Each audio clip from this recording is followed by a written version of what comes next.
Mayong adlaw, katawhan sa Dios sa Archdiocese sa Osamis.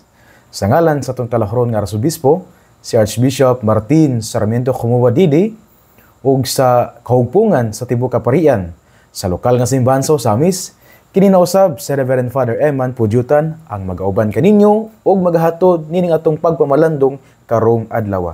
Adlaw karon nga Biyernes, Agosto 30 sa tuig 2024 ug anaa na kita sa ika-kauhaag-usa nga semana sa ordinaryong panahon diya sa liturhiya o sa kalendaryo sa atong simbahan. Ug karong adlaw nga Biyernes, usab adlaw nga atong gihalad diha alang sa atong pagdibusyon sa balaan kasing-kasing Hesus. Busa akong giyawhag ang tanan nga mga deboto nga manimba kita, magsuot kita sa atong uniforme kay katong dito po sa aluran. Ako maging maobserbahan nga matag Biyernes, no, nagiuban nga magsuot og kaning uniforme dili lang sa kaning First Friday. Matag Biyernes na siya magsuot silang uniform, unya silang eskapularyo, unya iniguman sa santos nga misa, magampo na sila sa pagampo ngadto sa balaang kasing-kasing sa atong Ginoong Hesukristo. Ngigsuon sa dili pa ko mopadayon o mohatag kaninyo sa atong pagpamalandong karong adlaw, tuguti unya ako sa ako ang pagpadayag sa akong pagtimbaya. Akong pagtimbaya sa itong mga suking tigpaminaw, no? Dili ato ang tulumanon matag adlaw kini atong pagpamalandong sa atong ebanghelyo diya sa atong FB sa page sa DXDD unya diha pod sa atong FM ug sa AM nga atong suking tigpaminaw karon. Mayong adlaw kaninyong tanan. Akong panginaot niining adlaw Biyernes anamo sa mayong panglawas nya bugnaw ug gunahuna apan mainiton ang kasing-kasing nga mopadayon sa inyo ang mga buluhaton karong adlaw. Ako usab nga pagtimbaya ngadto kang Mama Lucy. Kani si Mama Lucy mao ni siya ang inahan ni Father Rolly Lagada nga mao ang kasamtangang kura-paroko sa Holy Cross Parish diha sa lungsod sa Panaon ug usab ang school director sa Panaon Community High School.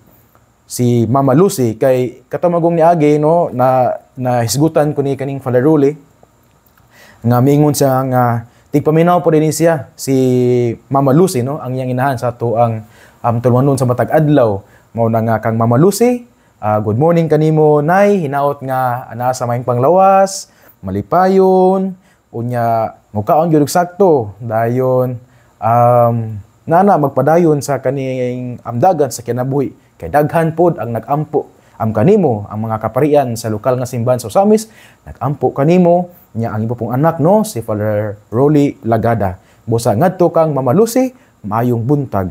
Ako usab nga pagtimbaya sa tanan nga deboto sa balaang kasing-kasing ni Hesus. Ilibin na ang mga deboto diya sa parokya ni Senyor San Mateo diya sa lungsod sa Aluran. Sa akong madumduman lang no, silang Nanay Baby, silang Nanay Teres, silang Nanay Luz, silang Nanay Neresa, nilang Nanay Virgie, sa tanan nga deboto nga ako madumduman ug sa nakadumdum na ko sa dagway pero nakalimot ko sa ngalan, maayong buntag kaninyong tanan diha.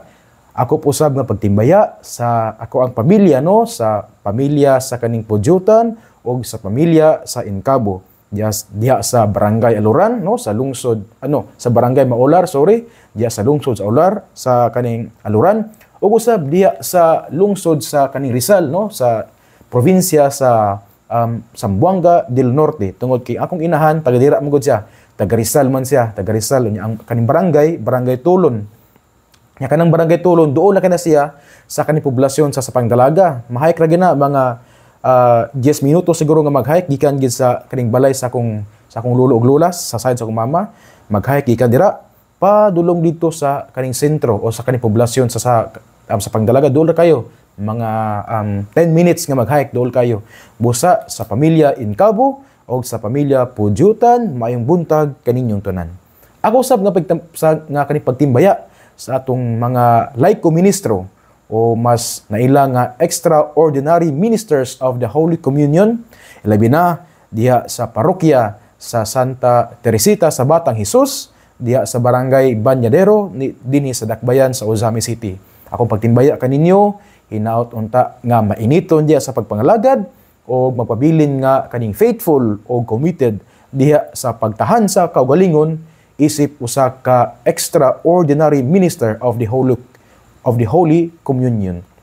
Kay kani gud sila nag-apil mo gud sa ilang dula kay kani mga lay ministers sa parokya sa Banadero every Sunday pagagabi nani sila kaning dula kaning basketball kay naman sila basketball club no, ang ball club.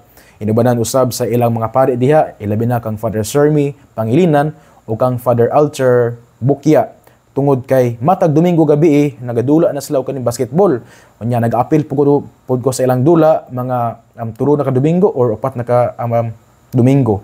Nga ako nag-apil silang pagdula. Unya nindot kayo kay way of exercise pud siya no nga kanang panington, makadagandagan, usahay makashot, usahay dili, pero usahay makadaog, usahay mapilde. Pero niining tanan agid ang kaning banding nga ma-develop diha sa mga extraordinary ministers of the Holy Communion. Maka-exercise, palawom sa panag inigsuunay diha isip mga alagad sa simbahan. Apil na pud ang presensya sa pare nya. Nindot kayo kay bisag mapilde usahay, bisag makadaog, makashot or dili, naagi po magpabilin ang kaning spirit of brotherhood. Unya naagid ang mga katawa, tamis kayo ang katawa, kung kining maong katawa ato gyud nga i-share or atong makauban nato diha sa atong pagatawa atong mga igsuon nga nag-alaga diha sa simbahan. Ug usab day akong birthday greetings no, actually kagahapon ning ilang birthday pero gusto ko nga mo greet nila karon kung sila naminaw.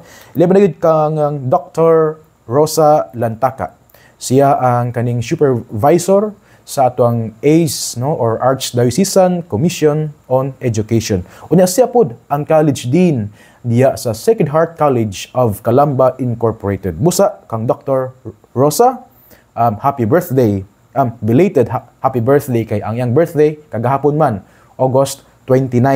Unya ako pong birthday greetings no. Actually kagahapon ning iyang birthday pero akong i-greet karong adlaw si Seminarian John Mark Balangkar. Kini si Seminarian John Mark, seminarista ni siya sa Diocese sa Dipolog. Pero nag-aabot mi sa una ni, contemporary mi sa diya sa College Seminary. Kaya nag-college man ko dira man sa Dipolog, sa Corieso Seminary. Ako ding greetings sa tanan nga kaning formators diha. Ilib na gyud sa akong classmate no, akong classmate sa college ug classmate po nako sa theology si Reverend Father Glenn Sorinio Muhamitano. No, classmate kimi ani gyud sa college unya classmate pud mi sa kaning theology. Nya kani si Seminarian John Mark sama sa akong giingon contemporary mi ani niya diya sa college sa Corieso Seminary sa Diocese of Dipolog unya nag-abot pud mi ani niya didto sa among theology sa among pag-study didto sa Saint Francis Xavier Regional Major Seminary of Mindanao didto sa Catalunan Grande sa Dakbayan sa Davao City. Busa kang Seminarian John Mark Balangkar, happy birthday, belated happy birthday. Nya kani siya karon anani siya sa iyang vocational synthesis nga stage. Subot pasabot na diha ang pagpalawom diha sa bokasyon. Unya ang mosulod ana nga stage mao naman dayon ang kaning pagpa-ordain sa diakono. Busa kang Seminarian John Mark Balangkar, happy birthday, belated happy birthday kanimo.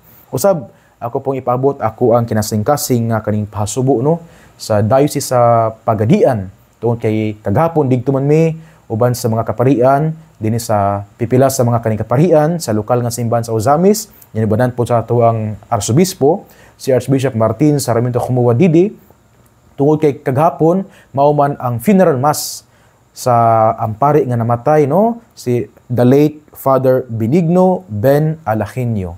Unya ang nagmisa, ang nangulo sa Santos nga misa, si Archbishop Martin, kay siya man pod ang kasamtangang Apostolic Administrator sa Diocese sa Pagadian. Nya didto mi kagahapon ang misa didto sa cathedral na ang mga clergy sa Diocese sa Pagadian, napod ang mga lay sa Diocese sa Pagadian, na kaparian pod nga gikan sa Archdiocese sa Ozamis, nya napoy kaparian nga gikan sa Diocese of Dipolog. Ipanguluhan silang Vicar General si Very Reverend Isagani Husol, ang kanhing rector sa St. Mary's Theology. Busa sa tibuok Diocese sa Pagadian, akong kinising-kasing nga pahasubo diya sa itong kawadon or sa pagkamatay ni Father Benigno Ben Alaquino. Magpadayon ta sa pagampo nga ato siyang at magampo tas Ginoo nga siya unta pasiluon sa tanan nga mga sala ug siya tagbuon sa tanang mga angheles o mga martires diha sa ganghaan sa langit.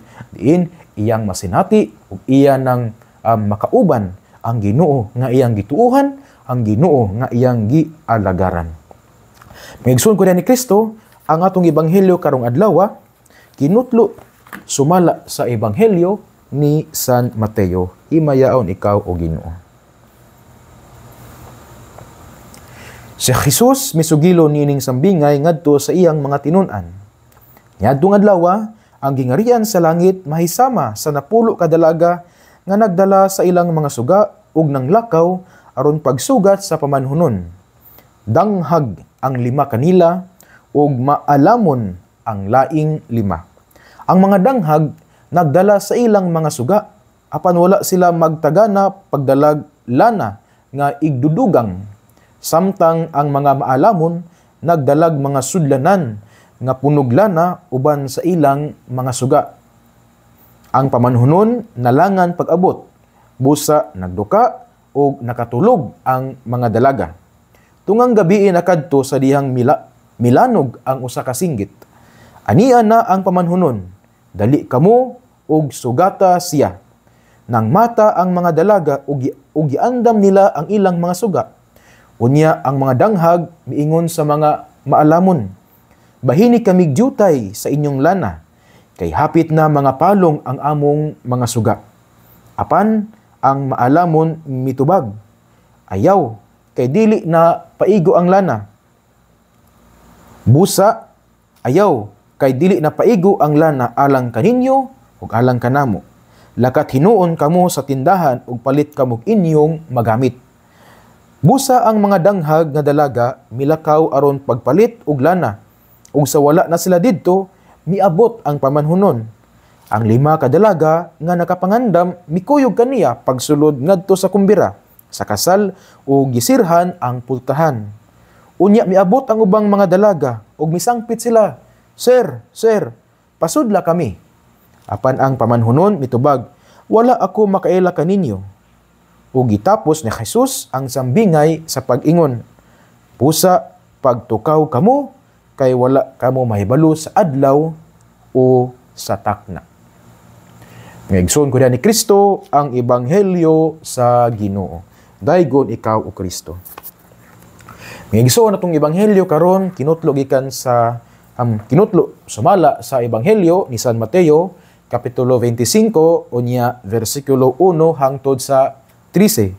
Sa 13, na kini nga sambingay naghisgot sa sambingay sa napulo ka mga dalaga nga 5 sa kanila mga ang matod sa ebanghelyo mga maalamon unya 5 mga danghag.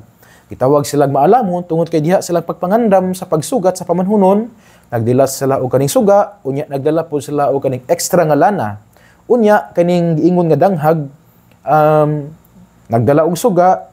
Of course, ang ilang lampara, na ginay kaning lana kay nagsigaman. Pero, danghag sila matod sa ebanghelyo tungod kay wala man sila nagdala og extra nga kaning lana. Sayod ta nga nadugay ang pamanhunon. Unya sila tungod kay nalangan ang pamanhunon sa pag-abot, ang mga dalaga tungod kay gabi man kadto yang nagduka unya nakatulog. Unya sa dihang ning abot ana ang maong pamanhunon, ang kaning mga danghag sanglit ila amang na realize nga diha sa ila ang kaning lampara nahutdan hapit na nahurot ang ilang lana. Musa nangayo sila sa maalamon nga mga dalaga pero wala sila tagay tungod kay dili pud igo. Mao nang giingnan sila nga mopalit, moadto sindahan ug mamalit. Ug sa dihang nakalakaw sila niabot ang pamanhunon. Unya ang nakakuyog mao ang 5 ka mga dalaga nga maalamon. Unya nakasulod sila ning kuyog sila sa kaning pamanhunon. Bot pasabot nga ang ilang gihulat, ilang yung nahinagbo, ning kuyog sila. Unya nakasulod sila sa maong bangkete sa kasal. Unya sa dihang nakabalik na ang mga dalaga, sirado na ang portahan. Unya ning tuktok sila. "Sir, sir, pasudla kami." Pero giingnan sila sa pamanhunon nga wala nakaila kanila ang pamanhunon. Busa ang 5 ka danghag nga dalaga nga wala nagdala una og extra nga lana, wala nakasulod. sa maong bangkete sa kasal, unya wala po nila nasugat ang maong kaning pamanhunon nga ila untang gihulat. Mga igsoon ko ni Kristo kani nga sambingay ato ra ni siyang mabasa diha sa ebanghelyo ni San Mateo. But pasabot nga sa ebanghelyo ni San Juan, sa ebanghelyo ni San Lucas o sa ebanghelyo ni San Marcos dili nato mabasa kining maong sambingay may tungod sa napulo ka mga dalaga, 5 mga danghag unya 5 mga maalamon. So sa ato pa diay kining nga ebanghelyo ato ra ni siyang makita or atong mabasa diha sa ebanghelyo ni San Mateo. Usbon ko atong mabasa diha sa ebanghelyo ni San Mateo kapitulo 25 versikulo 1 hangtod sa 13. Na kini siya nga sambingay sa napulo ka dalaga gigamit ni Jesus aron pag-describe unsa ang gingharian sa langit. Ingon siya nga ang gingharian sa langit susama sa usa ka bangkete sa kasal. Ngano man nga gihulagway ni Kristo nga ani magyud ang gingharian sa langit usa ka bangkete sa kasal. Kung atong basahon ang katapusang libro diha sa kanibitong sa ato ang balaang kasulatan mao ang kaning libro sa gipadayag ilibin na ang kanagyong kapitulo 19 sa libro sa gipadayag atong makita nga ang katapusang imahe nga gipakita sa maong libro kung unsay mahitabo didto sa langit mao man ang kanibitong bangkete sa kordero sa Dios, ang the wedding feast of the Lamb of God. Tungod kay alang sa maong libro sa gipadayag ang mahitabo didto sa langit usa ka bangkete sa kasal sa maong kordero sa Dios. Mao nang makabantay mo kini bitaw nga kaning imahen sige ginisag kaning gamiton diha sa atong balaang kasulatan aron sa pag-describe unsa mahitabo didto sa langit. Gani ang gigamit pud nga kaning imahe sa pag-describe sa relasyon sa Dios ngadto sa tawo o sa relasyon sa tawo ngadto sa Dios mao man ang kaning relasyon sa usa ka minyo o sa kaning kasal.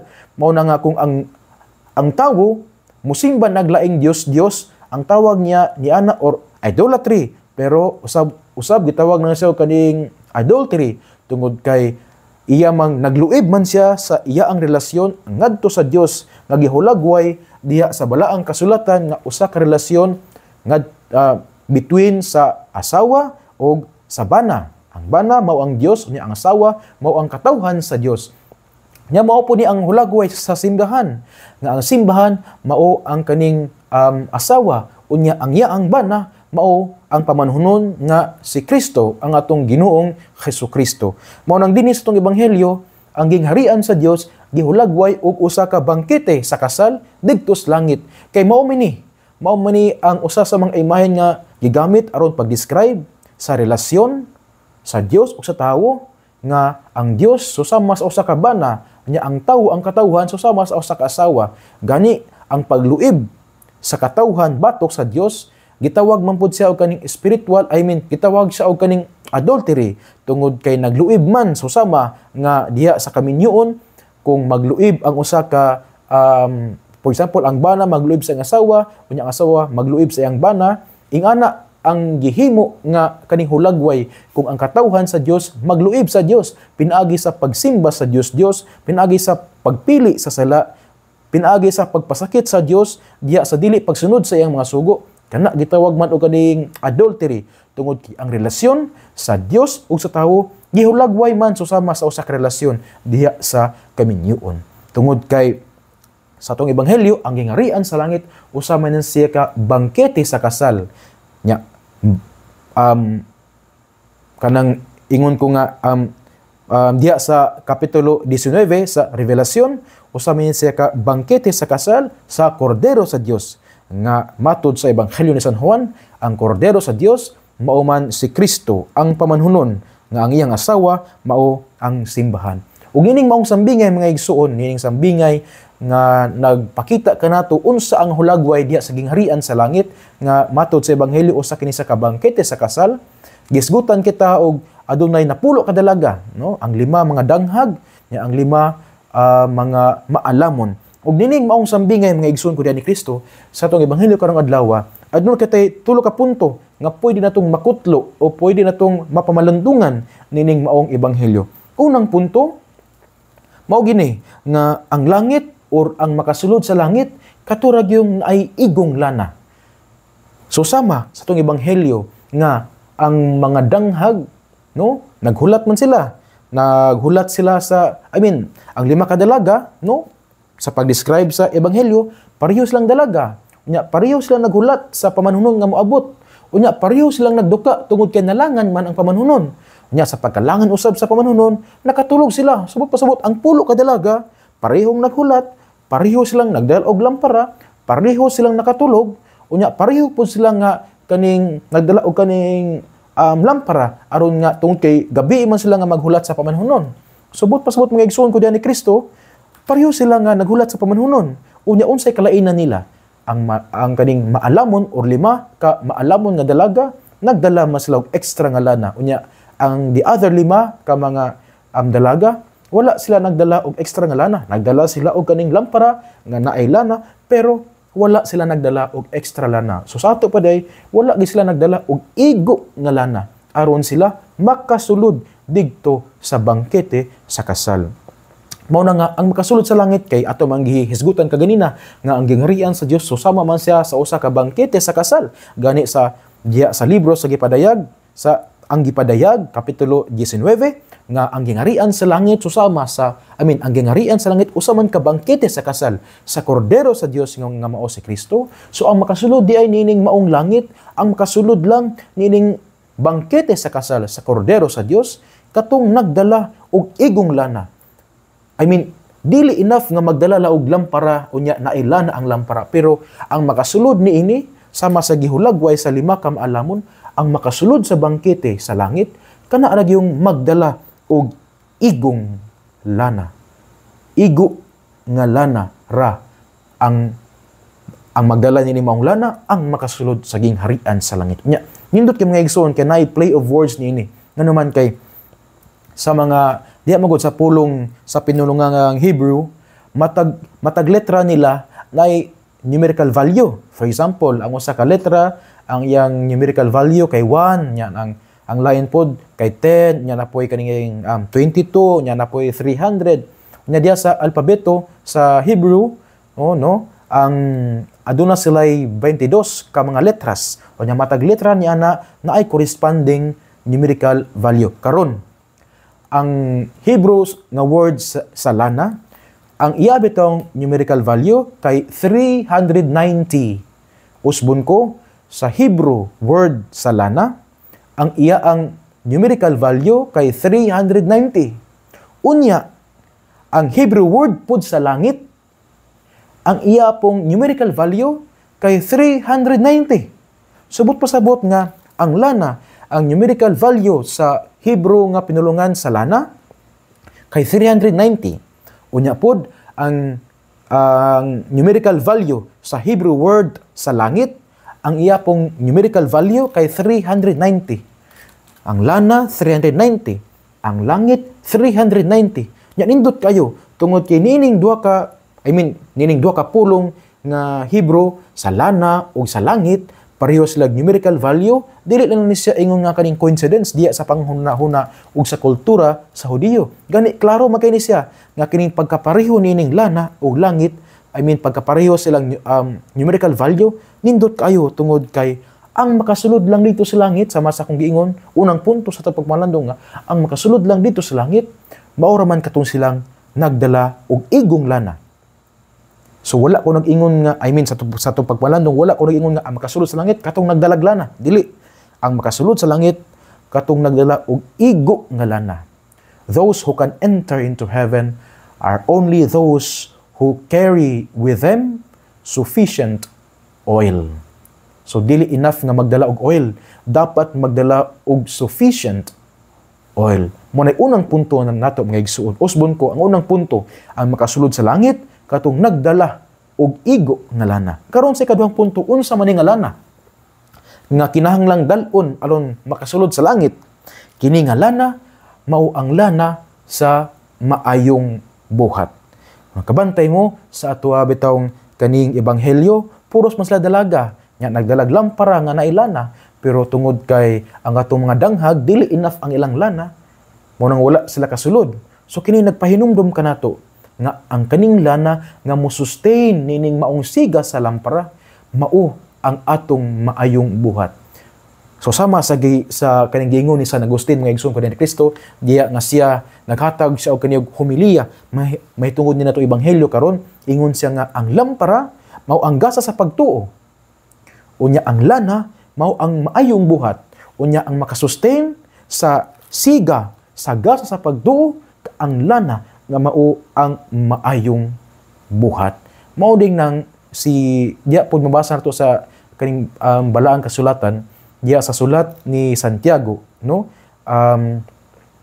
Kapitulo 2 unya versikulo 14, ingon si Santiago nga faith without works is dead.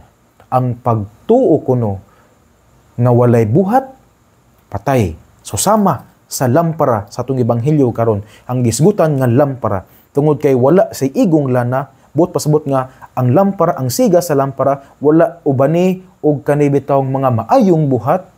Ning abot ang panahon nga ang siga sa lampara namatay, nga mao hinungdan nga ang mga babayeng danghag wala sila nakatagbo sa pamanhunon, nga mao nahimong hinungdan nga mga babayeng danghag wala sila nakasulod sa bangkete sa kasal sa pamanhunon, nga sama sa kung giingon kaganina nga ang gingharian sa langit susama sa usa ka bangkete sa kasal, ang pamanhunon si Kristo ug kitang tanan gidapit niini.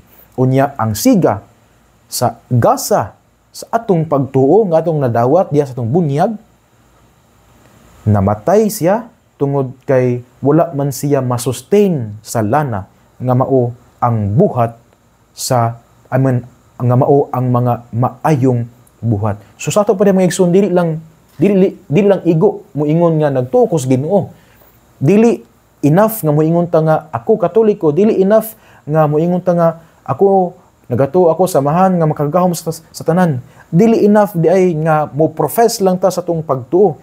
Kining atong pagprofess sa atong pagtuo, kinahanglan di ay nga atong i-sustain ang sigan nining pagtuo pinaagi sa mga maayong buhat. Kay sama sa gingon sa kaning sulat ni Santiago, Kapitulo 2, versikulo 14, faith without works is dead. Nya, nindot kini nga atong pamalandungan kay kasagara sa tuwa karon daghan kayo kanato karon ang kini bitong gitawag nga nominal Catholics nga nahimong Katoliko tungod kay nakadawat sa gasa sa bunyag. Unya nahimo silang Katoliko pero Katoliko lang sa ngalan, nganuman tungod kay ang siga sa pagtuo sa gasa sa pagtuo nga ilang nadawat hinay-hinay nga namatay kay wala man nila uban ni og mga maayong buhat. Gani daghan pud kayo sa atwa karon nga kaning Katoliko nga dili man nasingon sa panghinaway no nga daghan bitaw usab bitaw sa rason nganong naibubiya sa simbahan kay ila pong makita nga ang ilang kaubang Katoliko ingani ang binuhatan nga ang ilang kaubang Katoliko kusog king manglibak, nga ilang kaubang Katoliko kusog kayong musugal, nga ilang kaubang Katoliko kusog kayo muinom palahubog, nga hangtod nga muinom nga okay man muinom ginagmay lang sa kanang makaya lang napiuban nga muinom nga kuan kanang iniglingkod inom nya inigtindog ana iniguman sa kaning pag-inom inigtindog ligid diretso pait na pud kayo mo nang kanang uban dili ganahan kanang itong nimbiya sa simbahan tungod sa ila pong nakita sa simbahan, dili po nato sila ma-blame tungod kay mo po ila ang nakita nya kini hagit mo pud kanatong tanan nga ang gasa sa atong pagtuo atog yung kanang itong sa kanunay pasigaong nato kanunay unya unsay atong gamiton sa pagpasiga sa gasa sa atong pagtuo mao man ang lana. Unsa ang lana? Ang lana sa mga maayong buhat. So muni, mga igsoon, katong unang punto, nga ang katong makasulod lang sa langit, katong nagdala og igong lana. Ikaduhang punto, kini nga lana, mao ang lana sa maayong buhat. Kay ang lampara ug ang siga, naghulagway man sa gasa, naghulagway sa siga, sa gasa sa pagtuo. Nya kining siga sa gasa sa pagtuo, magpabiling magsiga, kung ato ni siyang butangan og lana nga mao ang mga maayong buhat. Kay susama sa giingon sa sulat ni Santiago Kapitulo 2 versikulo 14, ang pagtuo nga walay buhat patay. Ikatulong punto mga igsuon, kini usab nagpahinumdom kanato sa responsibilidad sa mga ginikanan o sa mga maninoy o maninay nga mag-atiman sa gasa sa pagtuo, nga mag-atiman sa siga sa gasa sa pagtuo sa ilaang mga anak ug sa ilaang mga kinugos. Ilabi na diha sa sakramento sa bunyag. Sanglit ang bata nga gibunyagan, dili pa man niya ma-profess ang iyang pagtuo, mo kaning profess sa iyang pagtuo, mao man ang ginikanan, mao man ang kanibitawng, mao man ang kaning mga nangugos, apil na po ang pari, mo kaning profess sa pagtuo. Unya, ang mutabang sa bata, nga kining siga sa pagtuo, nga iyang nadawat diya sa sakramento sa bunyag, magpabiling magsiga, hangtod sa hangtod. Mauman, ang ginikanan, o ang mga mangungugos, mga maninoy, o maninay. Sa ato pa rin mga igsoon ko ni Kristo, ang mutabang sa bata, aron nga magpabiling magsiga ang gasa sa pagtuo, nga iya ang nadawat diya sa bunyag, o ang ginikanan, o ang mga maninoy, o maninay. Busa kini nagpahinumdum sa tanang nga ginikanan, o sa tanang mga maninoy, o kaning maninay, nga adunay tulubagon diya sa pagtabang sa bata. Adunay tulubagon aron nga kanay bitong mo develop aron sa kaning pag-nourish sa pagtuo, sa katolikong pagtuo nga nadawat sa bata diya sa iyang bunyag. Busa mga ginikanan dili lang, I mean, kanay bitong atong tabangan no, ang atong mga anak nga sila mutubo dila nga sila mutubo diya sa pagtuo, nga ang gasa sa pagtuo ilaging mapalambo. Ilabi na pud sa mga maninoy o kaning maninay. Kay usahay no, mas muhatag-tag, I mean kanang sa mga maninoy o maninay, well, importante man nga muhatag-tag mga kaning Christmas gift, mga birthday gift, importante.